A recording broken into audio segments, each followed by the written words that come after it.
Welcome dear students, page number 17, unit 1.4, the story of tea. The story of tea म्हणजे चहाची गोष्ट. Warming up. First, can you make tea? Yes, I can make tea. येत नसेल तर no, I can't make tea. How do you make tea? चहा कसा बनवता ती प्रोसेस सांगायचे की first I take water, then I keep it for boiling on the gas stove, की उकळायला ठेवते water, then I add tea leaves किंवा tea powder and sugar to it. I add grated ginger, grated म्हणजे किसलेलं, ginger म्हणजे आलं, and I let it boil, मी ते उकळू देते. Then I add milk to it, मग त्यात मी दूध घालते. I let it boil again, मी ते पुन्हा उकळते. And then I filter it किंवा drain it with a strainer, आणि मग मी ते फिल्टर म्हणजे गाळते. कशाने? स्ट्रेनर म्हणजे गाळणीने. दस आय मेक टी. नंतर ही प्रोसिजर आपण डीपमध्ये लिहूया. What brand do you like? आता चहाचे ब्रँड तुम्हाला माहिती आहे की रेड लेबल आहे, सोसायटी आहे, इतर कोणते कोणते, टायगर चहा, वाघबकरी चहा वगैरे वगैरे. What brand do you like? I like society tea किंवा आय लाईक रेड लेबल, जे स्पेलिंग तुम्हाला लिहिता येईल असं चहाचा ब्रँड आपण लिहायचं आहे. आय लाईक रेड लेबल किंवा I like society, I like Waghbakri, जो चहा तुम्हाला आवडतो तो, किंवा आय लाईक ताज, ताजचा चहा आहे बघा. At home who makes T और कॉफी फॉर एव्हरीबडी? तुमच्या घरी कोण चहा बनवतं? तर at home my mother makes T किंवा कॉफी फॉर एव्हरीबडी. मदर नाही तर सिस्टर, किंवा आय मायसेल्फ मेक टी. काहींच्या घरी भाऊ बनवत असेल तर at home my brother makes tea for everybody किंवा granny makes tea for everybody. इथे हूच्या जागी जी व्यक्ती तुमच्या घरात चहा बनवते तिचं नाव लिहायचं. Have you seen a tea plantation? तुम्ही चहाचा मळा बघितलाय का? प्लांटेशन मळा चित्रामध्ये तुम्ही बघितलं असेल बघा, चहाच्या जाहिराती दाखवतात. What was it like? आणि पाहिला असेल तर तो कसा असतो? तर it is a climbing plantation. बघा चढत्या क्रमाने असतो, डोंगरावर असतो, अशी चढती रोपं असतात, आणि it is very green in colour, the leaves are very green in colour. तर असं वर्णन त्याचं लिहायचं. नाव write the names of as many beverages as you can within 2 minutes. 2 मिनिटांमध्ये तुम्ही बेवरेजेसची नावं लिहायचे. बेवरेजेस म्हणजे पेय. What do the following beverages remind you of? खाली दिलेली बेवरेजेस, पेय, पेय, बेवरेज म्हणजे पेय. तर खाली दिलेले बेवरेजेस म्हणजे पेय तुम्हाला कशाची आठवण करून देतात? Draw word webs to show your associations. त्याच्याशी संबंधित शब्द तुम्हाला लिहायचे. टी, टी म्हणलं की पटकन बिस्किट्स आठवतात आपल्याला, कप आठवतो, नंतर टीला सॉसर येईल, अजून मिल्क, नंतर शुगर, टी लिव्ज, अशासारखे रिलेटेड वर्ड्स आपल्याला लिहायचे. कॉफी म्हणलं की कॉफी मग, नंतर कॉफी पावडर किंवा कॉफी बीन्स, पुन्हा त्यातही शुगर आली, मिल्क, नंतर हॉट कॉफी, कोल्ड कॉफी, असे जे जे शब्द तुम्हाला कॉफीशी रिलेटेड आठवतील ते इथे लिहायचे. नंतर लाईम ज्यूस, लाईम ज्यूस म्हणजे मोसंबीचा रस. तर ग्लास, त्याच्यासाठी ग्लास लागेल. समर, उन्हाळ्यात पितो आपण तो. लाईम ज्यूस कसा असतो? स्वीट. काही वेळेला lime juice sour, SOUR, sour म्हणजे थोडा आंबट असतो. यात पण शुगर आहे. त्यानंतर लाईम ज्यूस इलनेस, इलनेस आजारामध्ये लाईम ज्यूस देतात, अशासारखे शब्द लिहिता येतील.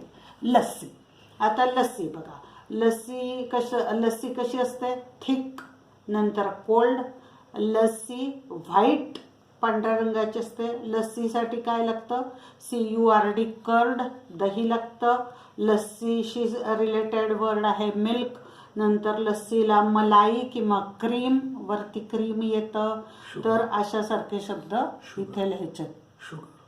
शुगर यासारखे शब्द, किंवा सॉल्ट सुद्धा घालतात काही वेळेला, खारी लस्सी करतात, सॉल्ट, शुगर, हे सगळे वर्ड्स इथे लिहायचे.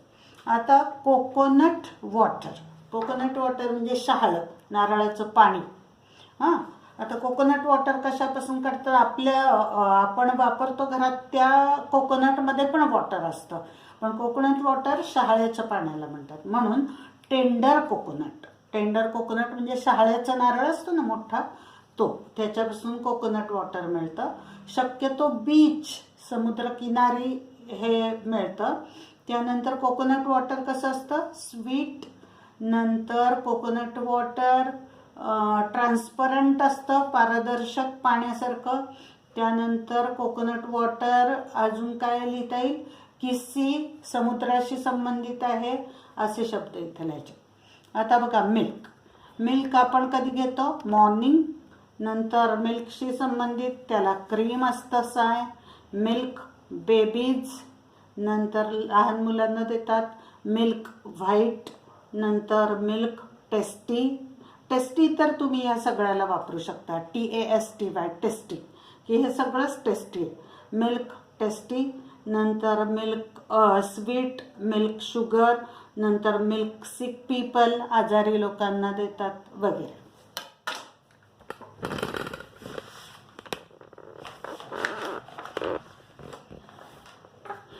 Now we directly go to the story of tea, page number 18. Let us begin with a question. की एका प्रश्नाने आपण सुरुवात करूया. Can you name the most widely consumed beverage in the world after water? Beverage, drink. कोणतंही drink, कोणतंही पेय, ते म्हणजे बेवरेज. की एक पहिला प्रश्न की can you name the most widely सर्वात जास्त, कन्झ्युम्ड म्हणजे टेकन किंवा ईटन, पण इथे ईटन नाही होणार, टेकन, घेतलं जाणारं किंवा सेवन केलं जाणारं, सेवन केलं जाणारं beverage in the world after water, की सगळ्यात जास्त तर जगामध्ये पाणी पिलं जातं.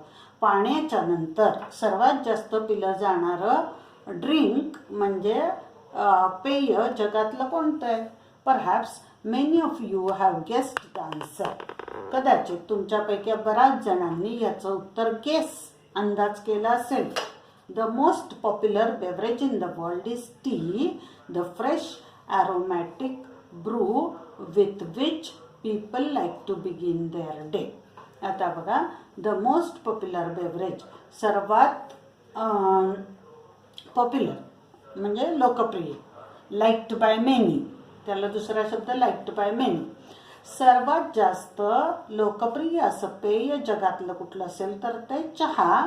आता चहाची वैशिष्ट्य सांगितली आहेत आपल्याला. जर टी असं मध्ये दिलं आणि रिलेटेड वर्ड्स लिहायला सांगितले तर कसा असतो? फ्रेश म्हणजे अतिशय ताजा. नंतर ॲरोमॅटिक, इथे अर्थ दिला aromatic, having a pleasant smell किंवा फ्रॅग्रंट, छान सुगंध असणारा, छान सुवास असणारा.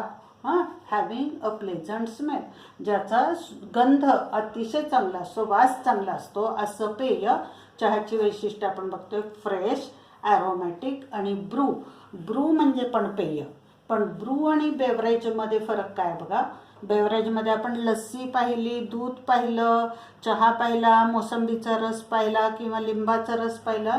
तसं इथे ब्रू म्हणजे drink made by boiling or keeping something in hot water for some time, म्हणजे जे उकळून तयार केलं जातं त्याला ब्रू म्हणतात. मग त्यामध्ये चहा येईल, कॉफी येईल, ते ब्रू आहेत. दोन्हीचाही अर्थ पेय. बेवरेज म्हणजे पण पेय, ब्रू म्हणजे पण पेय, पण ब्रू म्हणजे पाणी उकळून तयार केलेलं पेय. तर असं हे चहा हे पेय की जे फ्रेश असतं, ॲरोमॅटिक ब्रू की ज्याचा सुगंध असतो, असं हे पेय. With which people like to begin their day, की ज्याच्यानी लोकांना आपली सुरुवात करावीशी वाटते किंवा आवडते, असं पेय म्हणजे चहा.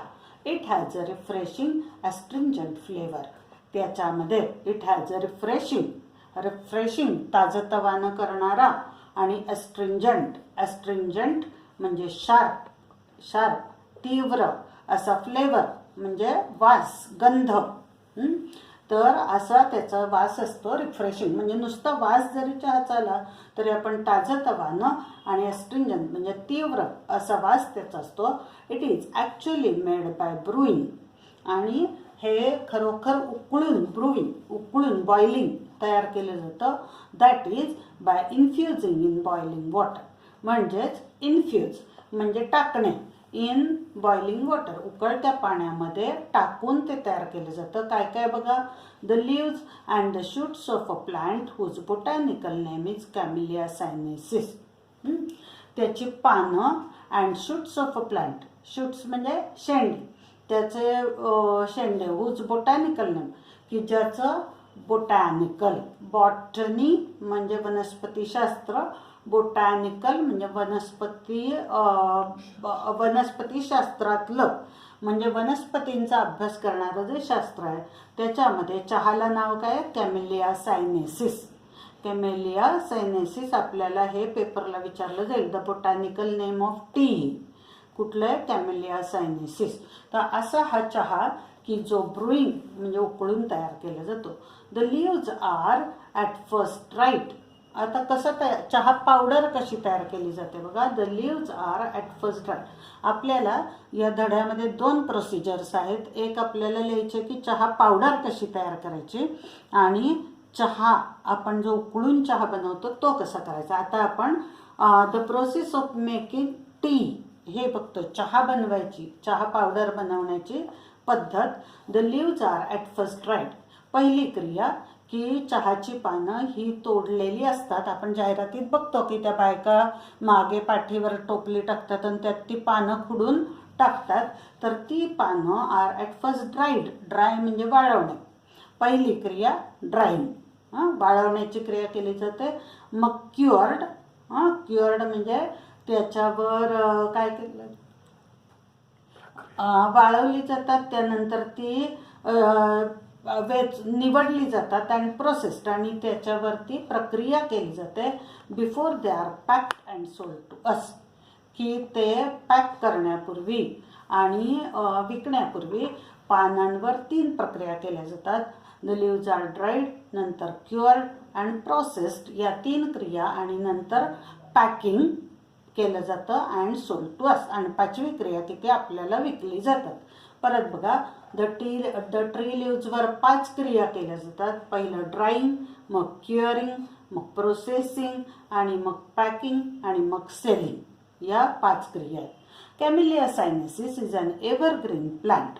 आता हे झाड जे आहे ते अतिशय एव्हरग्रीन सदैव हिरवं असणारं सदाहरित अशी वनस्पती आहे. दॅट ग्रोज की जी वाढते. आपल्याकडे वाढतात का चहाची झाडं, तर नाही. मग कुठल्या प्रकारच्या वातावरणात वाढतात बघा, tropical and sub tropical climates. Tropical म्हणजे उष्ण आणि सब ट्रॉपिकल म्हणजे उष्णकटिबंधालगतच्या. तर उष्ण आणि उष्णकटिबंधालगतच्या क्लायमेट म्हणजे हवामान, अशा हवामानामध्ये ही वनस्पती वाढते. T plants require at least 100 to 125 centimeter of rainfall a year and prefer acidic soils. आता चहाच्या पिकासाठी कसं हवामान लागतं किंवा कशी मृदा लागते, प्रत्येक पिकाचे आपण हवामान मृदा बघतो. तसं चहाच्या पिकाला ट्रॉपिकल और सब ट्रॉपिकल क्लायमेट म्हणजे उष्ण किंवा उष्णकटिबंधालगतचं असं हवामान, नंतर 100 ते 125 सेंटीमीटर इतका रेनफॉल, वर्षाला इतका पाऊस, अँड प्रिफर ॲसिडिक ऑइल्स आणि त्याला आम्ल प्रकारची माती, आम्लधर्मीय मृदा, सॉइल म्हणजे मृदा, पिकाला लागणारी जमीन, असं सगळं हवामान आणि मृदा लागतं. Many of the world's best tea estates are located on hill slopes at elevations of up to 1500 meters. आता बरेचसे जे टी एस्टेट्स चहाचे मळे आर लोकेटेड आर सिच्युएटेड हे वसलेले आहेत. चहाचे मळे आहेत कुठे आहेत बघा, ऑन हिल स्लोप्स, टेकड्यांच्या, स्लोप म्हणजे उतार, टेकड्यांच्या उतारावर आहेत. ॲट एलिव्हेशन म्हणजे हाईट, उंची, HEIGHT हाईट, उंची, और ऑफ अप टू 1500 मीटर्स. साधारण 1500 मीटर उंचीची जी टेकडीचा उतार असतो, पर्वताचा किंवा डोंगराचा उतार असतो, त्या उंचीवर हे चहाचे मळे आहेत. म्हणजे जमिनीपासून 1500 मीटर उंचीवर असे हे मळे आहेत. It is said that the tea plants grow slowly and acquire richer flavour at this height. आता इतक्या उंचीवर का बरं हे मळे आहेत, तर असं म्हटलं जातं की टी प्लांट्स ग्रो स्लोली, चहाची झाडं ही हळूहळू वाढतात. अँड ॲक्वायर म्हणजे गेट अ रिचर फ्लेवर, आणि त्याचा स्वाद खूप वाढतो, त्याचा वास खूप वाढतो ॲट धिस हाईट. 1500 मीटर किंवा त्यापेक्षा जास्तीच्या उंचीवर जर चहा आपण वाढवला तर त्यामुळे ती चहाची पानं हळूहळू, चहाचे मळे हळूहळू वाढतात आणि त्यांना एक विशिष्ट असा छान रिचर, संपन्न, समृद्ध असा सुगंध त्याला प्राप्त होतो. म्हणून 1500 मीटरपेक्षा जास्त उंचीवर चहाचे मळे असतात. वेन द प्लांट्स मॅच्युअर म्हणजे कॉज टू रायपन, RIPEN, रायपन, पूर्ण वाढ होणे. जेव्हा या चहाच्या रोपांची पूर्ण वाढ होते, only the top 1 to 2 inches of the plant are picked. मग काय करतात, त्या झाडाची पूर्ण वाढ झाल्यानंतर फक्त वरची, टॉपच्या अपोजिट बॉटम, फक्त वरची 1-2 इंचाचीच किंवा आलेली पानं आर पिक्ड, ती तोडली जातात. These buds and leaves are called flushes. असे हे बड्स आणि लिव्ज, बड्स म्हणजे कळ्या, वरती आलेल्या कळ्या आणि पानं असे ते खुडतात आणि त्यांना फ्लशेस असं म्हणतात. आता फ्लश म्हणजे काय, बड्स अँड लिव्ज हे एकत्र, म्हणजे आलेली कळी आणि त्याच्या भोवतालची पानं ही खुडणं, ते एकत्र मिळून त्याला फ्लशेस म्हणतात. A new flush appears on the plant every 7 to 10 days. दर 7 ते 10 दिवसांनी पुन्हा त्याच्यावर नवीन फ्लश येतो. फ्लश म्हणजे पानं आणि कळ्या एकत्र, त्याला म्हणतात फ्लश. तर दर 7 ते 10 दिवसात पुन्हा नवीन फ्लश येतो. During the peak growing season. त्यांचा अगदी बहराचा काळ असतो ना, पीक म्हणजे शिखर, इथे बहराचा काळ असतो, त्यावेळेला दर 7 ते 10 दिवसांनी त्याच्यावर नवीन तो शेंडा येतो, की ज्या शेंड्यामध्ये काय काय असतं, तर हे बड्स आणि लिव्ज असतात. Left to grow on its on.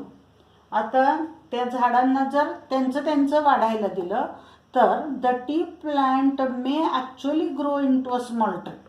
या चहाच्या रोपाचं खरं तर एक छोटं झाड होऊ शकतं. But in all tea gardens, पण तसं ते करत नाही. म्हणजे छोटं झाड आपल्या उंची एवढं त्याचं तयार होऊ शकतं. But in all tea gardens, पण सगळ्या चहाच्या मळ्यांमध्ये द प्लांट्स आर प्रून्ड. त्या रोपांना प्रून, PRUNE, प्रून म्हणजे वीड आउट अनवॉन्टेड थिंग्स, म्हणजे छाटून काढणे, त्याची छाटणी करणे. त्या रोपांची छाटणी केली जाते. And kept at a height of about 3 feet, आणि 3 फुटा इतकंच ते वाढू दिलं जातं. वेस्ट म्हणजे कंबर, आपल्या कमरेइतकं. म्हणजे तसं पाहिलं तर ते आपल्या उंची इतकं होईल, पण तेवढं वाढून दिलं जात नाही. सगळे चहाच्या मळ्यामधले जे असतात मालक, ते काय करतात, आपल्या कमरे इतकं म्हणजे साधारण 3 फुटावर त्यांची छाटणी करतात. कशासाठी, तर to enable easy plucking of the leaves. या पानांची, प्लक म्हणजे तोडणे, त्या पानांची जी तोडणी आहे ती तोडणी सहज व्हावी, सोपी व्हावी, यासाठी आपल्या कमरे एवढंच ते रोप ते ठेवतात. वरच्या भागाची ते छाटणी करतात. The teas we buy are usually classified according to their leaf size. आता आपण जे चहा विकत घेतो तो शक्यतो according to their leaf size, पानाच्या आकाराप्रमाणे त्याचे 3 भाग पडतात, 3 प्रकार करतात. Accordingly we have Assam type of tea, आपल्याकडे आसामचा चहा येतो, characterized by the largest leaves, की ज्याची सर्वात मोठी पानं असतात. दुसरा प्रकार आहे China type, characterized by the smallest leaves, की ज्याची सर्वात छोटी पानं असतात, तो चायना टाईपचा चहा येतो. आणि cambod, characterized by leaves of intermediate size, आणि मधल्या आकाराची, इंटरमिजिएट मधल्या आकाराची पानं असणारा कंबोड नावाचा चहा. 3 चहाचे प्रकार: Assam type of tea, China type and cambod type of tea. We have 3 very distinct and different tea growing regions in India. भारतामध्ये 3 वेगवेगळे प्रकारचे प्रदेश आहेत, रिजन्स, की ज्याच्यामध्ये टी ग्रोइंग, चहा वाढवणारे 3 प्रकार आहेत. Each of these regions is famous for the special type of tea it produces. यातला प्रत्येक प्रदेश हा त्यांच्या विशिष्ट प्रकारच्या चहासाठी प्रसिद्ध आहे. Which are unique in taste, aroma, strength and flavour. आणि प्रत्येकाची युनिक म्हणजे एकमेव, अद्वितीय, प्रत्येकाची स्वतःची अशी अद्वितीय ही टेस्ट म्हणजे चव, अरोमा सुगंध, स्ट्रेंथ म्हणजे शक्ती, आणि फ्लेवर वास किंवा चव, वास आणि चव मिळून फ्लेवर होतो. तर हे सगळं प्रत्येकाचं वेगवेगळं आहे. द 3 रिजन्स आर, आता भारतातले चहा पिकवणारे 3 प्रदेश आपण बघतोय. Darjeeling in north eastern India, north eastern इंडियामधला दार्जिलिंग हा पहिला. नंतर Assam in the far north east India, north east इंडियामधला Assam. And Nilgiris in south India. म्हणजे 3 प्रदेश बघा, दार्जिलिंग, आसाम अँड निलगिरी. या 3 प्रदेशामध्ये 3 प्रकारचा चहा पिकतो. Most people agree that tea is a refreshing drink. बहुतेक लोक या मताशी सहमत आहेत की चहा हे रिफ्रेश करणारं, म्हणजे आपल्याला ताजंतवानं करणारं पेय आहे. इथे ड्रिंक हे नाऊन म्हणून आलंय बरं का, पेय.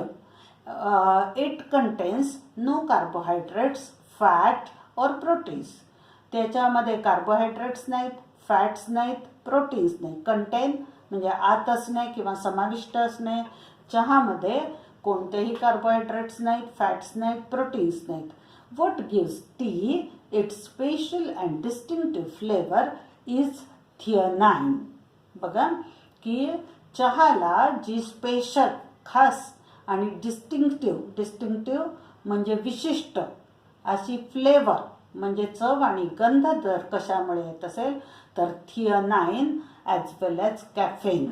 त्याच्यामध्ये असणारं थिअनाइन आणि कॅफेन याच्यामुळे त्याला आगळी वेगळी अशी चव येते.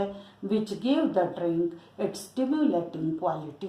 आणि ह्या दोन्हीमुळे, थिअनाइन आणि कॅफेन याच्यामुळे चहाला, या पेयाला इट्स स्टिम्युलेटिंग क्वालिटी. स्टिम्युलेटिंग म्हणजे उत्तेजक. चहा हे उत्तेजक पेय. ते उत्तेजक कशामुळे होतं तर थिअनाइन आणि कॅफेन या दोन्हींमुळे चहा हे पेय स्टिम्युलेटिंग होतं. How and when did people first begin to drink tea. मग आता आपल्याला प्रश्न पडतो की कसं आणि केव्हा लोकांनी पहिल्यांदा चहा प्यायला सुरुवात केली असेल. An amusing story has come down to us from Chinese legends. आता अम्युझिंग म्हणजे इंटरेस्टिंग, एक इंटरेस्टिंग गोष्ट आपल्याला कळते.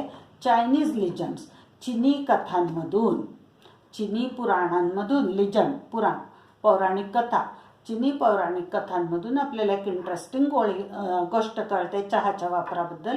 It is said that emperor Shennong, the father of Chinese agriculture and medicine, was on his travels when a servant was boiling some water for the emperor to drink. आता चहा पहिल्यांदा कोणी पिला, कसा पिला, त्याच्याबद्दल आपण बघतोय की असं चायनीज लिजंड्समध्ये सांगितलं की एम्परर शेनॉंग, सम्राट शेनॉंग होता. तो कोण होता तर सम्राट तर होतच, पण त्याचबरोबर the father of Chinese agriculture. Chinese agriculture शेती आणि मेडिसिन औषध. तर चीनमधल्या शेती आणि औषधशास्त्राचा जनक, फादर म्हणजे इथे वडील नाही घ्यायचं, जनक. तर चीनमधल्या शेती आणि औषधशास्त्राचा जनक असलेला सम्राट Shennong was on his travels, हा एकदा ट्रॅव्हल करत होता, प्रवास करत होता. When a servant was boiling some water for the emperor to drink, की जेव्हा प्रवासामध्ये ते एक ठिकाणी थांबले आणि सर्वंट नोकर होता तो काय करत होता, त्या एम्पररसाठी पाणी पिण्यासाठी बॉईल करत होता, उकळलेलं पाणी करत होता. आणि त्याच वेळेला just then a few leaves from a nearby tree, आता त्यावेळेला काय असं बाहेर गेल्यानंतर लॉज वगैरे हॉटेल्स वगैरे नसायची, कुठे जिथे मोकळ्या ठिकाणी असेल तिथे तंबू ठोकून लोक राहायचे, तसा तो राहिला होता. आणि त्याचं सर्वंट बाहेर उघड्या मैदानामध्ये पाणी उकळत होता. Just then a few leaves from a nearby tree, त्याच वेळेला जवळ असलेल्या एका झाडाची काही पानं blew into the boiling water, blow म्हणजे वाऱ्याबरोबर वाहत येणे, तर ती पानं वाऱ्याबरोबर वाहत आली आणि ती उकळत्या पाण्यामध्ये पडली. The water immediately changed colour, आणि परिणाम असा झाला की त्या पाण्याचा ताबडतोब रंग बदलला ती पानं पडल्याबरोबर. On drinking the water the emperor was amazed, surprised, wondered. मग ते पाणी पिल्यानंतर तो एम्परर एकदम चकित झाला बाय द रिच फ्लेवर, की खूप छान त्याचा स्वाद होता. And the refreshing quality of the resulting infusion म्हणजे बॉइलिंग मिक्सचर, मिक्सचर पाण्यातलं मिक्सचर इन वॉटर. तर हे जे मिश्रण तयार झालं, ती पानं आणि उकळतं पाणी मिळून जे मिश्रण झालं त्याची चव अतिशय rich flavour and the refreshing quality, आणि एकदम ताजंतवानं करणारा गुणधर्म बघून तो खूप आश्चर्यचकित झाला. Excited by the unknown plant and it's amazing flavour, मग तो एकदम एक्सायटेड झाला, उत्तेजित झाला. हे अननोन प्लांट, ही माहिती नसलेलं रोप, आणि इट्स अमेझिंग फ्लेवर, त्याचा आश्चर्यकारक असा स्वाद, हे बघून he carried out further investigations. Carried out म्हणजे पार पाडले, त्यांनी पुढचा काही शोध, इन्व्हेस्टिगेशन पुढे काही शोध घेतला. अँड डिस्कवर्ड म्हणजे शोध लावणे किंवा आढळणे, that tea had many healing and restorative properties. आणि त्याला असं आढळलं, त्याने त्याच्यावर आणि जरा शोध घेतला, त्याच्यावर प्रयोग केले, आणि मग त्याला असं आढळून आलं की टी हॅड मेनी हिलिंग म्हणजे बरं करणाऱ्या, जखम भरून काढणाऱ्या, आणि रिस्टोरेटिव्ह म्हणजे पुन्हा बरं करणाऱ्या, म्हणजे जखम भरून काढणाऱ्या, बरं करणाऱ्या किंवा पुन्हा काय ताजंतवानं करणाऱ्या अशा प्रॉपर्टीज, गुणधर्म त्या चहामध्ये आहेत, हे त्याला आढळून आलं. अँड कुड ऑल्सो बी युज्ड, आणि त्याच्या हेही लक्षात आलं की हे वापरलं जाऊ शकतं as an antidote to certain poisons. Poison म्हणजे विष, काही विषांवर प्रतिजैवक, अँटीडोट प्रतिजैवक म्हणजे त्याला मारणारं, काही विषांना मारणारं, मारक असं म्हणून सुद्धा हा चहा वापरला जाऊ शकतो. यट अनादर लिजंड टेल्स अस, पण आणखीन एक लिजंड म्हणजे आणखीन एक कथा, आणखीन एक पौराणिक कथा आपल्याला असं सांगते that it was a Buddhist monk, की एक बुद्धिस्ट म्हणजे बौद्ध धर्मीय मॉन्क म्हणजे साधू, नेम्ड बोधिधर्मा, की ज्याचं नाव बोधिधर्मा होतं, who was the first to use tea as a drink, की जो पहिला होता की ज्याने चहा हे पेय म्हणून वापरलं. हे चिनी कथांमधनं आपल्याला ही स्टोरी कळली एम्परर शेनॉंगची. आता बुद्धाच्या कथांमधनं आपल्याला असं कळतं की बोधिधर्मा नावाचा जो साधू होता त्याने पहिल्यांदा चहा पेय म्हणून वापरला. He was keen to find a herb म्हणजे औषधी वनस्पती. He was keen, eager, EAGER उत्सुक, तो अतिशय उत्सुक होता. टू फाइंड अ हर्ब, त्याला एक असं औषधी वनस्पती सापडले, और मेडिसिनल प्लांट किंवा औषधी रोप सापडलं, which would help him stay awake. त्याला असं रोप शोधायचं होतं, अशी औषधी वनस्पती शोधायची होती की जी त्याला स्टे अवेक, जागं राहायला मदत करेल, अँड अलर्ट म्हणजे सावध, for long periods of time, खूप जास्त काळ जागं राहण्यासाठी आणि जागरूक राहण्यासाठी, अलर्ट सावध जागरूक राहण्यासाठी इन प्रेयर अँड मेडिटेशन. का तर त्याला प्रार्थना आणि चिंतन करायचं होतं आणि ते करण्यासाठी त्याला जास्त काळ जागं राहायचं होतं. आणि जागं राहण्यासाठी एखादी अशी औषधी वनस्पती हर्ब किंवा मेडिसिनल प्लांट औषधी रोप त्याला असं हवं होतं की जे त्याला खूप वेळ जागं ठेवू शकेल. आफ्टर कन्सिडरेबल सर्च, कन्सिडरेबल योग्य प्रमाणात शोध घेतल्यानंतर आणि ट्रायल म्हणजे परीक्षा चाचणी घेतल्यानंतर he found that chewing leaves from the tree shrub acted as a stimulant. मग त्याला असं आढळलं की चू म्हणजे चघळणे, पानं फ्रॉम द टी श्रब, चहाच्या शेंड्याची जी पानं आहेत ती जर चघळली, ॲक्टेड ॲज अ स्टिम्युलंट, ते उत्तेजक म्हणून काम करतात, हेल्पिंग हिम स्टे अवेक, आणि उत्तेजना झाल्यामुळे त्याला जागं राहायला त्याची मदत होते. It was he who introduce tea among his disciples in China. आणि मग हाच तो होता की ज्याने त्याचे डिसायपल्स म्हणजे शिष्य, चीनमध्ये असणाऱ्या त्याच्या शिष्यांमध्ये चहाची ओळख त्याने करून दिली, म्हणजे तिथल्या लोकांना चहा त्याने माहिती करून दिला. It is said that Japanese priest studying under Buddhist teachers in China carried tea seeds and leaves back home with them. आणि कसा प्रसार झाला बघा की हा मॉन्क होता कोण, बोधिधर्मा, त्याला असं आढळलं की चहा नावाचा एक उत्तेजक घटक आहे, त्याची पानं खाल्ली की आपण जागं राहू शकतो. मग तो चीनमध्ये गेला, चीनमधल्या आपल्या सगळ्या शिष्यांना त्याने हे सांगितलं की हा चहा, त्याने ओळख करून दिली